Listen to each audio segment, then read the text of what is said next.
Hello friends, आप सब RAS aspirants का मेरे इस channel RAS SI exam strategy and motivation पर मोस्ट वेलकम, स्वागत है। तो यह वीडियो आप सब आरएएस मेंस देने जा रहे एस्पायरेंट्स के लिए है। अब 35 दिन का समय है और इन 35 दिनों में आप 60 प्लस मार्क्स कैसे प्राप्त करें।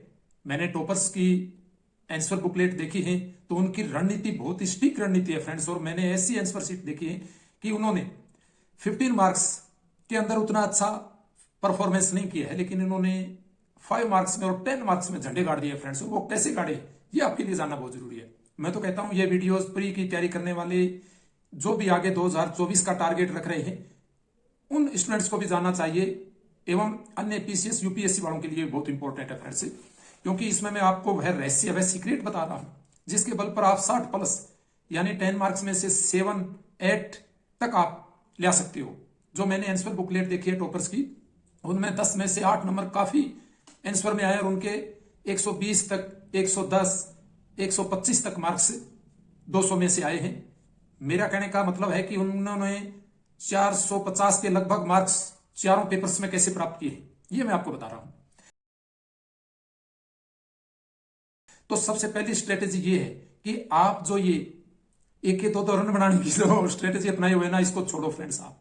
आप एक दो रन पर अब आपको इतना फोकस नहीं करना है, आपको 4 मार्क्स और 6 यानी चौके छक्के लगाने पर आपको फोकस करना है।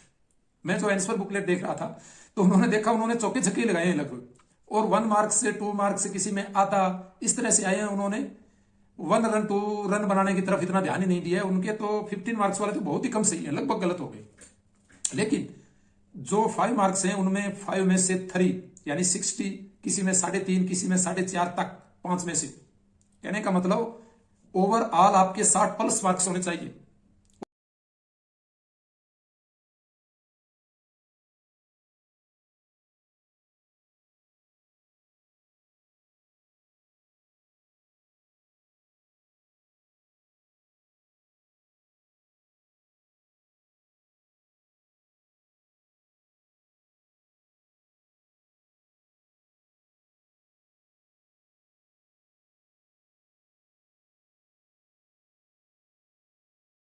और 60 प्लस कब होते हैं?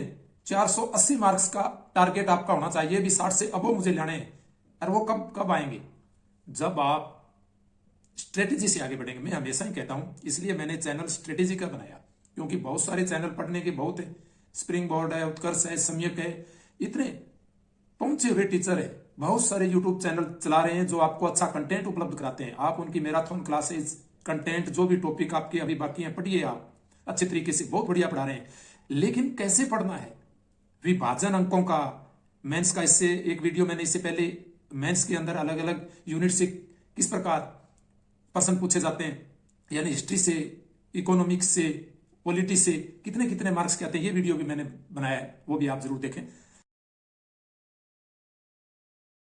तो इसमें सबसे पहले आपको कैसे 60 प्लस यानी 5 में 3 से ऊपर नंबर, यानी 3 तो लेने ही लेने, किसी में 2 आ जाए 2.5 आ जाए वो एक अलग बात है, बाकी ज्यादातर में।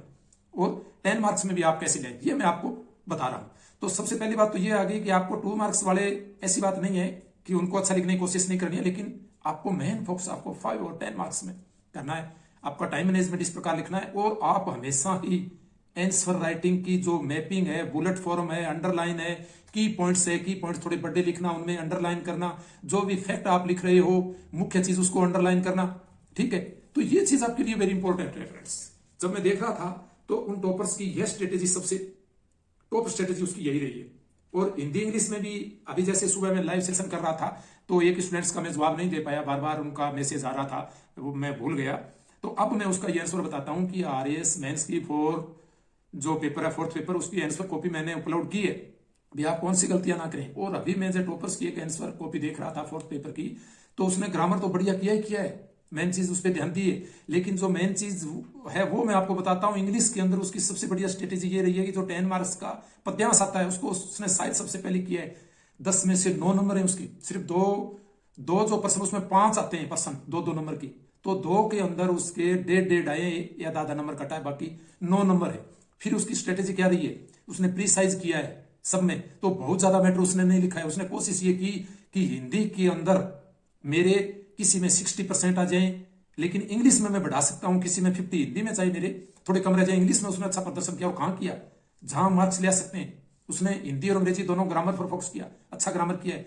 और मैं आपको बताता हूं सिनोनिम्स एटोनिम्स हैं, वो वहां उलझने की जरूरत नहीं है, क्योंकि विकल्प आते हैं, दो में से एक छांटना होता है, आप कर दोगे, दो नंबर की तो है, इसलिए वहां नहीं उलझना है, जहां आप अच्छा अपने ऑटोमेटिक आप कर सकते हो।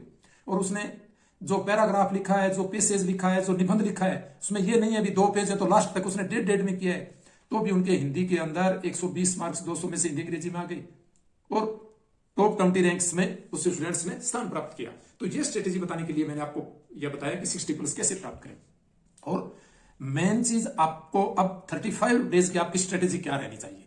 अब स्ट्रेटेजी यही रहनी चाहिए कि आप अपने सिलेबस को कैसे कंप्लीट करें, 100% नहीं, उनमें से जो 60% 50% कंटेंट जो फैक्चुअल है वो आप मुख्य जरूर देखें, बाकी चीजों में आप कर दोगे, डोंट वरी। और आप कुछ पर्सन आप लिख के भी बराबर देखते रहें। तो यही मेन चीज थी फ्रेंड्स। और करंट से संबंधित आप जो भी मैगजीन्स है मंथली और है उनके भी मुख्य प्रश्न देखते रहे, उनमें ज्यादा पेसेज वगैरह लेखों में आप मत उलझे आप, ये स्ट्रेटेजी सबसे बढ़िया है।